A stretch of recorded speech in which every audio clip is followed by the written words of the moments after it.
आंख में सलीम भाई साहब आपका स्वागत है। पीछे आंख एक डिजिटल प्लेटफॉर्म मैंने शुरू किया है और ये आप जो है उसमें जो है टाइम दिए, इसके लिए आपका बहुत ही ममनून हो।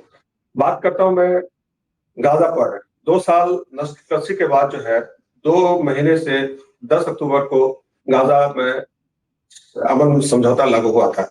उसके बाद से छिटपुट घटना होने के हुआ है, लेकिन कुल मिलाकर जो है गाजा में अमन है। लेकिन 2 महीने के बाद भी जो है गाजा में जो अमन समझौता दूसरे स्टेज पर नहीं पहुंच पाया, यानी परमानेंट सीज फायर पर नहीं पहुंच पाया है अभी तक।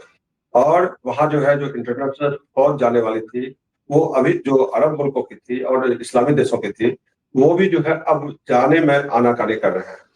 दूसरी तरफ जो दोहा कॉन्फ्रेंस हो रहा है, उसमें जो है सऊदी कौंसलेट जनरल ने साफ साफ कहा, जो कतर की ये जो है कौंसलेट जनरल थे, उन्होंने साफ साफ कहा है कि इसराइल इस हफ्ते में जो है जब तक 2 रियासती हल नहीं होता है तब तक जो है इस खत्ते में अमन नहीं होगा। साथ ही उन्होंने ये भी कहा कि ईरान जो है इस खत्ते का असल मसला नहीं है, बल्कि जो है इसराइल सबसे बड़ा मसला है। तो ऐसे में और कतर भी साफ साफ स्टैंड लेता दिख रहा है। वो कह रहा है कि इसराइल को जो है गाजा से जाना ही होगा और पुराने सरहद पर जो है अपनी पोजीशन लेनी होगी, पूरी तरह गाजा खाली करना होगा।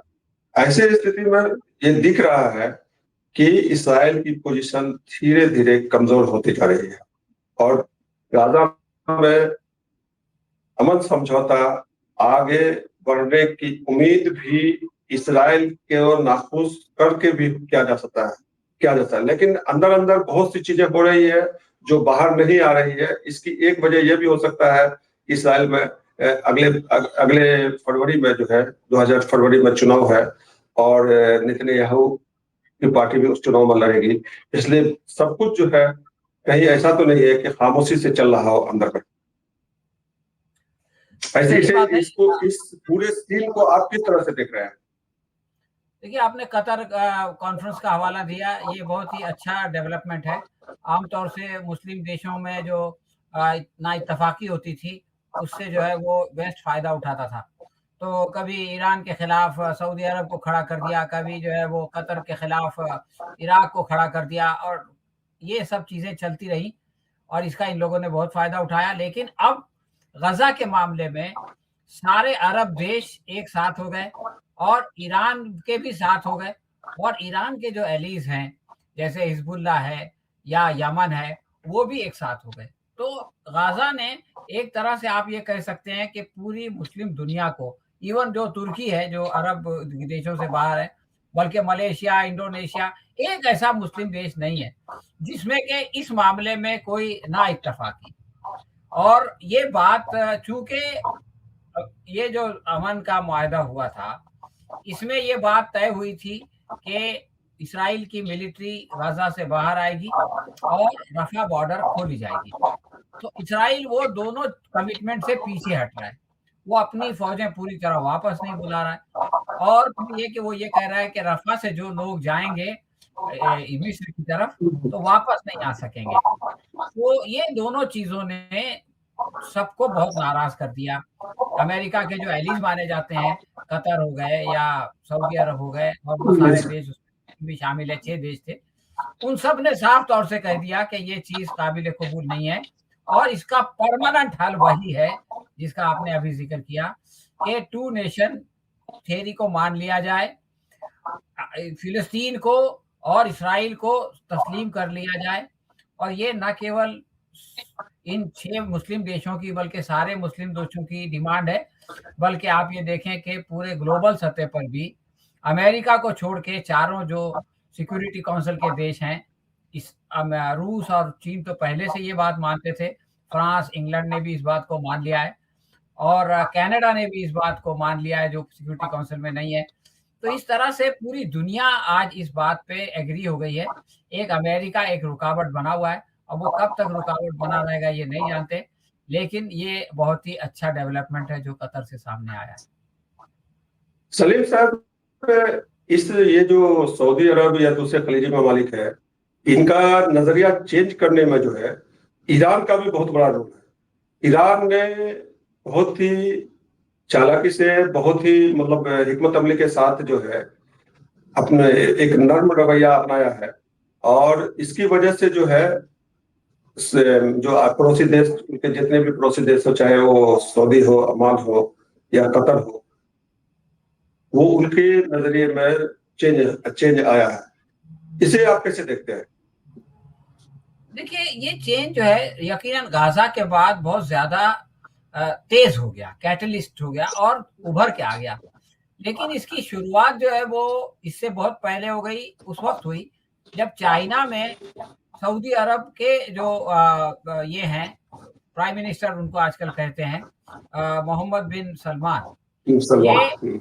और ईरान के जो प्राइम मिनिस्टर थे उन लोगों की मुलाकात हुई और चीन में वो दोनों साथ में आ गए।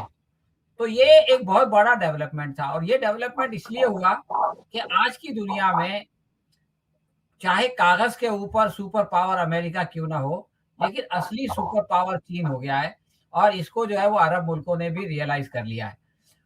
चूँकि अमेरिका की सीधी दुश्मनी ईरान से है, इसलिए ईरान पहले से चीन के साथ है और चीन ने दोनों को अपने साथ लेके दोनों को एक साथ किया। तो ये चीज़ आप समझ लीजिए कि सऊदी अरब की और अमेरिका की दोस्ती, सऊदी अरब और ईरान की दोस्ती पहले शुरू हो गई। और आपको याद होगा इराक जो है, वो कभी भी एंटी ईरान नहीं रहा। कतर, कतर जो सद्दाम है हुसैन वो के बाद, हमेशा न्यूट्रल सद्दाम रहा है। हुसैन के बाद, सद्दाम हुसैन के सद्दाम बाद हुसैन के से बाद इराक जी, जी। कभी भी ईरान सद्दाम हुसैन के बाद तो इराक आ गया, लेकिन कतर का भी मामला ऐसा है कि जो सऊदी अरब का और दूसरे अमारात का, यूएई का जो रवैया ईरान के खिलाफ बहुत हार्ड था, उस वक़्त भी कतर के अच्छे ताल्लुकात थे ईरान से। तो कतर ने हमेशा ईरान के साथ जो है वो अच्छी दोस्ती रखी। लेकिन अब गाज़ा के मामले में इससे पहले अमेरिका ये कोशिश कर रहा था कि कैंप डेविड के ज़रिए से सऊदी अरब को, यूएई को और कुछ देशों को उस पे साइन करा ले अब्राहम अकॉर्ड पे और इस तरह से उनको इस्राइल से दोस्ती करा दे और उनके बीच में एक फूट डाल दे। लेकिन गज़ा की उसने इब्राहिम अकॉर्ड को जो है वो कूड़ेदान में डाल दिया और सारे मुस्लिम देशों को एक कर दिया। तो ये बहुत ही अच्छा डेवलपमेंट है और इससे जो है वो फ़िलिस्तीन की एक आज़ाद रियासत की तरफ एक बहुत बड़ा कदम है। 12 दिनों की जो इसराइल और ईरान की 12 दिनों की जंग हुई थी, उसके बाद ज्यादातर जो है मुबस्सिर ये कहते रहे कि इसराइल और अमेरिका एक बार फिर जो है ईरान पर हमला करेगा। हालांकि मैं बार बार लिख रहा था कि इसराइल अभी कभी हमला नहीं करेगा जब तक वो खुद को ताकतवर नहीं समझेगा और खुद को हिफाजत जो अपने डिफेंस लाइन जो है मजबूत नहीं करेगा। उस 12 रोजा जंग के बाद जो है सारा सीन पलट गया है मशरिकी वस्ता का।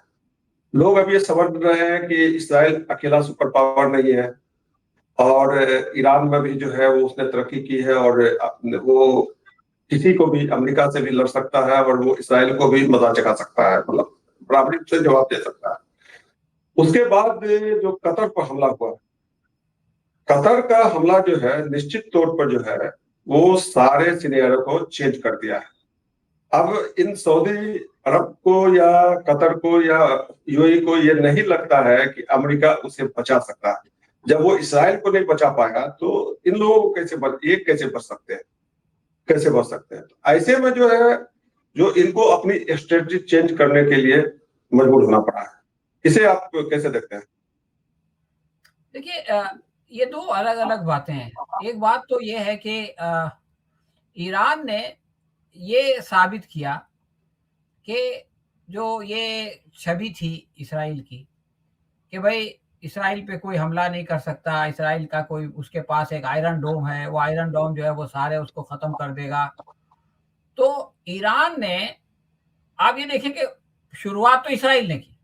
ईरान ने उसका जवाब दिया लेकिन ऐसा तगड़ा जवाब दिया कि उसके बाद इस्राइल की चूल्हे हिल गई। इस्राइल के बारे में आप एक बात समझिए कि इस्राइल की एक बहुत बड़ी आबादी और खुशहाल आबादी ऐसी है जिसके पास 2 पासपोर्ट हैं। एक इस्राइल का पासपोर्ट है और एक जो है वो अमेरिका या किसी यूरोप के देश का पासपोर्ट है। अब वो लोग इस्राइल में इसलिए रहते हैं, उनको ऐसा लगता है कि हमको सिक्योरिटी है और हमको जो है वो खुशहाली का चांस है। हम कारोबार कर सकते हैं, हमको आज़ादी है। लेकिन जैसे ही ईरान का हमला हुआ, अब देखिए कि इसराइल को अपना एयरपोर्ट बंद करना पड़ा, इसलिए कि लोग भागना शुरू हो गए और फिर उसके बावजूद लोग कश्तियों से जाने लगे इल्लीगली। तो ये बहुत बड़ा मामला हो गया इसराइल के वजूद के लिए कि भाई जो खुशहाल लोग हैं सही जिनकी बुनियाद पर इसराइल खड़ा हुआ है, वो अपने आप को असुरक्षित महसूस करते हैं, गैर महफूज़ महसूस करते हैं, वहाँ से भाग रहे हैं। तो ये 2 काम हो गया, एक तो इसराइल का वो इमेज कि उसपे कोई हमला नहीं कर सकता, वो खत्म हो गया। दूसरे ये कि वहाँ की जो पब्लिक थी, उनके अंदर इनसिक्योरिटी पैदा हो गई। खुद नेतन्याहू जो है वो अपने घर से निकल के एक जगह जाके छुप गया। ये एक सच्चाई है। तो ये चुप गया। एक सिनेरियो बदली हुआ। दूसरा जो मामला हुआ वो ये है कि जो अरब दुनिया थी, अब जैसे कतर की मिसाल ले लीजिए कि कतर में सबसे बड़ा अमेरिका का जो है वो मिलिट्री एस्टेब्लिशमेंट है। तो कतर को ये लगता था कि चूँकि हमने इनको जगह दी हुई है, तो ये कम से कम हम पर जो है वो इसराइल को हमला करने नहीं देंगे, उसको मना करेंगे, रोकेंगे। और दूसरे देशों को भी जो अमेरिका के साथ थे उनको ये लगता था कि इसराइल ईरान पे तो हमला कर लेगा, यमन पे तो हमला कर लेगा, लबनान पे तो हमला कर लेगा, सीरिया पे हमला कर लेगा, लेकिन हम पर नहीं हमला करेगा इसलिए कि अमेरिका हमारे साथ है। लेकिन जब कतर पे हमला हो गया और यकीनन वो हमला जो है वो अमेरिका के कंसेंट के बगैर नहीं हुआ था। अमेरिका से सही पूछे बात। बगैर इसराइल के अंदर इतनी हिम्मत नहीं है कि वो किसी देश पे हमला कर सके, ऐसे देश पे जो कि अमेरिका का अलाई हो। तो उसने अमेरिका से पूछ के हमला किया ईरान पे, अमेरिका से पूछ के हमला किया इसराइल पे, कतर पे। तो इन लोगों को ये लगा कि अमेरिका जो है वो कोई भरोसे का हमारा साथी नहीं है। इस पर हम भरोसा नहीं कर सकते। उसके बाद जो डेवलपमेंट हुए वो देखिए, एक डेवलपमेंट तो ये हुआ कि पाकिस्तान के साथ सऊदी अरब ने एक एग्रीमेंट साइन कर दिया और वो सिक्योरिटी एग्रीमेंट था कि इसके जितने अड्डे हैं वो एक पे हमला दूसरे पे हमला तस्लीम किया जाएगा। ये बहुत बुनियादी बात है। यानी अगर खत्म कोई हो गया। अमेरिका पाकिस्तान पे हमला करे तो सऊदी पे हमला होगा, सऊदी पे हमला करे तो पाकिस्तान पे हमला और दोनों एक दूसरे की मिलिट्री फैसिलिटीज को यूज करेंगे। ये जो डेवलपमेंट हुआ और ये जो बात आई कि अब मुस्लिम देशों का भी एक नाटो बनेगा। यानी अब ये नाटो पे या यूएस के ऊपर में डिपेंडेंट नहीं रहेंगे। तो ये डेवलपमेंट हुआ है वो कतर के हमले की वजह से। यानी आप समझ लीजिए कि इसराइल ने अमेरिका की नाक कटवा दी, वो हमला करके। एक बात और इस बीच हुई जिसकी तरफ हमको तवज्जो देनी चाहिए, वो ये है कि अमेरिका ने खुद ईरान पे हमला किया और वो हमला कोई मामूली हमला नहीं था बल्कि हमला जो है उनकी एटॉमिक फैसिलिटी पे था। एटॉमिक फैसिलिटी पे हमले का मतलब ये होता है मुशर्रफ साहब कि आप बम डालना। जैसे एक एटॉमिक फैसिलिटी में एक कंट्रोल्ड रिएक्टर होता है, जो बम होता है लेकिन रिएक्टर होता है, कंट्रोल्ड होता है, उसपे वो फटता नहीं है। अगर आप उसके ऊपर बम मार दें और वो आपके बम से फट जाए, तो समझो कि वो एटम बम तो फट फिर तो गया। तबाही तो। हाँ, बहुत बड़ी तबाही होती। लेकिन ईरान उसके लिए पहले से तैयार था, उसने अपनी चीज़ें हटा ली थी और दूसरी बात ये है कि उसने अपने रिएक्टर्स को ऐसी जगह रखा था, ऐसे पहाड़ों के अंदर रखा था कि अमेरिका के जो सबसे ताकतवर बम है, वो भी उसके अंदर नुकसान नहीं पहुँचा सके। तो आप समझ लीजिए कि इसराइल जो है वो नाकाम हुआ गज़ा में और अमेरिका नाकाम हुआ ईरान में। तो ये दोनों नाकामियाँ और उसके बाद कतर पे हमला, इन चारों चीज़ों का जो टोटल इम्पैक्ट है, वो आप देख रहे हैं जो कतर में कहा जा रहा है सबकी तरफ से कि इसराइल की ये बात नहीं कबूल की जाएगी, इसराइल को ये मानना पड़ेगा। तो ये जो पूरी दुनिया में जो सिनेरियो बन रहा है कि फ्रांस जो है वो फ़िलिस्तीन को तस्लीम कर रहा है, जर्मनी तस्लीम कर रहा है, कनाडा तस्लीम कर रहा है, ब्रिटेन तस्लीम कर रहा है। तो इसका ये इम्पैक्ट है और ग्लोबल ओपिनियन का भी इम्पैक्ट है कि पूरी दुनिया के लोग आज जो है वो इसराइल को एक एग्रेसर मुल्क के तौर पे देख रहे हैं, एक ऐसे मुल्क के तौर पे देख रहे हैं जिसने कि नस्लकशी की है, जिसका वज़ीर आज़म जो है वो इसके लिए नरसंहार के लिए ज़िम्मेदार है। तो ये जो इसराइल की इमेज बनी है, वो उस इमेज से बहुत अलग है। पहले लोग बोलते थे ये तो डेमोक्रेसी है, यहाँ पे इलेक्शन होते हैं, अरबों को देखो वहाँ राजा बैठे हैं और यहाँ पे जो है वो बड़ी तरक्की हो रही है। लेकिन अब लोग ये कह रहे हैं कि नहीं, ये तो हिटलर से भी ज़्यादा ज़ालिम लोग हैं। इन्होंने निहत्थे लोगों को, बच्चों को, औरतों को, अस्पतालों को मारा है। तो इसराइल आज की तारीख में पूरी दुनिया में एक बदनाम स्टेट के तौर पे जो है वो बन के सामने आया है और उसकी मुखालिफत करना लोगों के लिए बहुत आसान हो गया है। एक बात और है सलीम साहब कि जो ईरान के जो मज़ाहमत ग्रुप है, जो भी मज़ाहमती ग्रुप है, चाहे यमन हो, चाहे हिजबुल्लाह हो या इराक के हसबत शादी हो, सारी चीजें ये जो ये अरब ममालिक के खिलाफ जो सऊदी अरब ममालिक जो पहले जिस तरह से जो है खड़े होते थे, अभी वो लोग उनका टोटल फोकस जो है किसी न किसी तरह इसराइल की तरफ है। यमन भी जो है हर तरह से यूएई पर ये इल्जाम लगता रहा कि वो जो है दूसरा ग्रुप जो यमन में है उसको साथ देता रहा ताकि यमन के जो हौसिल है इनको जो है नीचे किया जाए। लेकिन उसके बावजूद भी जो है यूएई या ईरान, यूएई की तरफ जो है किसी तरह का जो है मतलब फाइट बैक या कोई आक्रामक कार्रवाई जो है उन्होंने नहीं किया। मतलब हर तरह से ये दिखाया दिखाया जा रहा है या समझाया जा रहा है कि हम आपके दुश्मन नहीं है, ताकि आपका जो मेन दुश्मन है वो इजराइल है। और ये एक तरह से लग रहा है कि ये बात अब जो है जो अरब बादशाहों को या अरब डिक्टेटरों को ये समझ में आ रहा है। पब्लिक तो पहले से ही गाजा और ईरान के जो मज़ाहमती ग्रुप के साथ था इन मुल्कों के, लेकिन अब लगता है कि ये जो है इनके साथ धीरे धीरे ही अपना कदम बढ़ा रहे हैं। इसे आप कैसे देखते हैं इसे? नहीं, ये बहुत ही पॉजिटिव डेवलपमेंट है। देखिए, ईरान ने बहुत रिस्ट्रेंट दिखाया।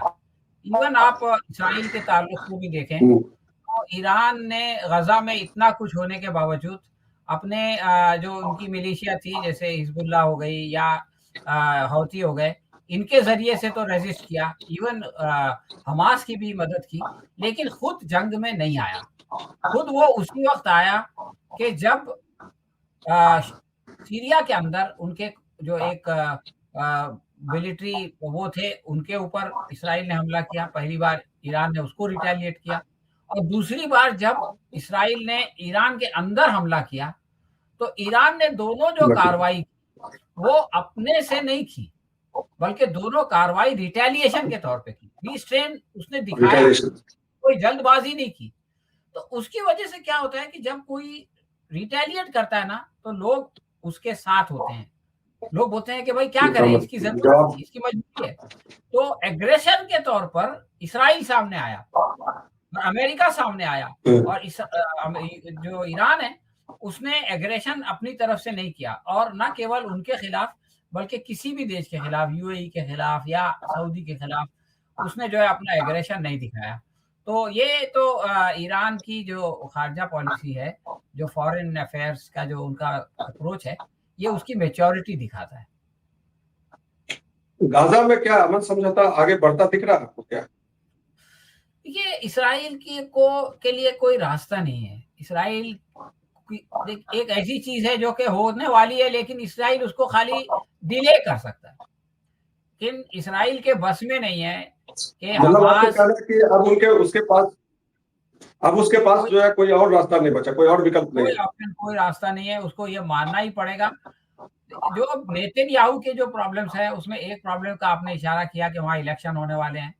दूसरा प्रॉब्लम ये है कि उसके ऊपर जो करप्शन का इल्ज़ाम है, वो अभी कोर्ट में फाइनल स्टेजेस में आ रहा है, और ये खबरें आ रही हैं कि नेतन्याहू जो है उसके लिए प्रेसिडेंट से वो करने वाला है, माफ़ीनामा नहीं, माँगने माफी के वाला है, लिए। हाँ। कोशिश कर रहा है। तो उसके ऊपर एक प्रेशर तो ये है कि वो जंग को जीत नहीं सका। दूसरे ये कि अपने लोगों को छुड़ा नहीं सका। तीसरे ये कि हमास को ख़त्म नहीं कर सका। चौथे ये कि उसके ऊपर करप्शन के इल्ज़ामात हैं। तो इन सारी चीज़ों का कीमत उसको चुकानी पड़ेगी इलेक्शन में। इसलिए कि इस दौरान इस्राइल में बहुत बड़े-बड़े एजिटेशन मुज़ाहरे हुए, और वो मुज़ाहरे नेतन्याहू के घर के बाहर भी हुए, और उनकी जो कैंसेट बोलते हैं वो लोग, उनकी पार्लियामेंट के बाहर भी हुए, और उसमें लोग बड़े पैमाने नेसेट पे के बाद। आए। तो इस नेतन्याहू के ऊपर बहुत प्रेशर है, और उसको ऐसा लगता होगा कि अगर वो इसको अभी मान लेगा, तो उसके जो सपोर्टर हैं, जो उसके अंधभक्त हैं, हार्ड लाइन सपोर्टर हैं, वो भी उसका साथ छोड़ देंगे। तो इसलिए वो आनाकानी कर रहा है कि भाई किसी तरह इलेक्शन हो जाए, हार जाएगा तो कहानी खत्म हो जाएगी। इसलिए कि अपोज़िशन तो पहले से उसको बोल रही है कि इसको खत्म करो, ये तुम जंग को खत्म करो, अमन का कायम करो। और अगर जीत जाएगा तो फिर उसको 5 साल मिल जाएँगे, तो फिर वो इस बात को मानेगा। तो उसको मानना तो है ही है, उसके पास चॉइस नहीं है। अमेरिका उसके मतलब खिलाफ हो आप चुका है, उम्मीद है, अमेरिका की जनता उसके खिलाफ। मतलब आप उम्मीद है कि फलस्तीनी स्टेट इस साल 2 साल में जो है ये दुनिया देख लेगी, आजाद और हाँ, मुख्तार इंशाल्लाह उससे फलस्तीन स्टेट। पहले भी हो सकता है, जी हाँ। एक डेवलपमेंट आपको और उम्मीद है? हुआ है। हाँ। अभी जो हमारे पुतिन साहब आए थे, तो उनसे इंडिया टुडे हाँ। ने इंटरव्यू किया, वो गीता नाम की एक जर्नलिस्ट ने। तो उसने एक झगड़ा लगाने की कोशिश की। उसने ये कहा कि आपके क्या? एली आपका अलाई जो है वो ईरान है और वो फ़िलिस्तीन की बड़ी हिमायत करता है, लेकिन अरब देश जो है वो उसकी जो है वो समर्थन नहीं करते। तो इस तरह से आप देखें कि एक तरह से मतलब, और इंडियन पब्लिक की तरफ भी एक इशारा था कि इंडियन पब्लिक जो है वो अरब देशों के की तरह नहीं करती, बल्कि ईरान की तरह करती है। और भारत की सरकार के लिए भी था कि जैसे अरब देश जो है वो इसराइल से नरम है, तो हम भी नरम है। तो इस तरह से एक षड्यंत्री जो है वो प्रश्न किया गया, सवाल पूछा गया। लेकिन उसका जवाब जो पुतिन ने दिया वो बहुत ही लाउड एंड क्लियर था। उसने कहा कि दुनिया में कोई भी ऐसा नहीं है जो गाज़ा के साथ नहीं है। सब लोग गाज़ा के साथ हैं। सब लोग फ़िलिस्तीन के लिए जो है वो फ़िलिस्तीन को टू नेशन के तौर पे मानने के लिए तैयार हैं। और उसने ये कहा कि कुछ कोशिशें ऐसी होती हैं जो मंज़र-ए-आम पे आती हैं, और कुछ कोशिशें जो है वो मंज़र-ए-आम पे नहीं आते, पर्दे के पीछे होती हैं। लेकिन इसका मतलब ये नहीं है कि कोई भी उसके खिलाफ है।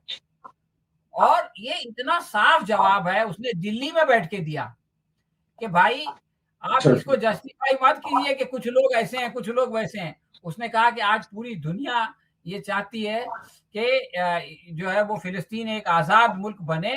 और ये कहा प्रेसिडेंट व्लादिमीर पुतिन ने कि यही इस मसले का परमानेंट सॉल्यूशन है। तो वो सॉल्यूशन बात जो सही। कतर में हुई है, वही बात जो है वो दिल्ली में भी हुई, और उसी ज़ोर और शोर के साथ हुई है। इसलिए मैं पुरुउम्मीद हूँ। मेरे ख्याल से अरब ममालिक के पास भी अब जो है कोई रास्ता नहीं बचा है कि वो दो रियासती हल पर जो है किसी तरह जो है पेच फंसा है। इनके पास भी जी हाँ। कोई जो पहले जो है एक बार बाराक ओबामा ने कहा था कि अरब ममालिक चाहते ही नहीं है कि फलस्तीन बने, आजाद मुख्तार फलस्तीन बने। तो अब इनके लिए भी कोई रास्ता नहीं बचा है। 70,000 जो है जाना जा चुकी गाजा में, और कम से कम 1.5 लाख लोग जो है वो मतलब घायल हुए हैं। और उसके बाद तो अब और पूरा गाजा तबाह हो गया। उसके बाद दुनिया अब जो है पूरे गाजा को देख करके जो है अपना मन बदल चुका है, और इसराइल जो कभी मजलूम हुआ करता था, अब जो है वो जाबिर के तौर पर जो है, और मर्डर के तौर पर जो है नजर आ रहा है। तो ऐसे में जो है पूरी दुनिया जो है इस फलस्तीन को एक आजाद और खुद मुख्तार रियासत के शक्ल में कबूल तो पहले ही कर लिया है। बस अब अमेरिका एक वाहिद रियासत बच गया है जो जो ये तो कबूल कर चुका है कि ये जो अमन समझौता है ये पाथवे टू फलस्तीन है, माने फलस्तीन बनने का रास्ता है। तो और जल्द ही हम इंशाल्लाह देखेंगे कि फिर इस साल या 1.5 साल में एक फलस्तीन आजाद और खुद मुख्तार फलस्तीन रियासत का क्या होगा इंशाल्लाह। और जी, लोगों की कुर्बानी जो है, फलस्तीनियों की कुर्बानी जाया नहीं जाएगी। सलीम खान साहब, आपसे बात इस मौजू पर बात हुई, इसके लिए बहुत बहुत शुक्रिया। आप कुछ कहना चाहेंगे आगे? नहीं, हैं? बहुत-बहुत शुक्रिया।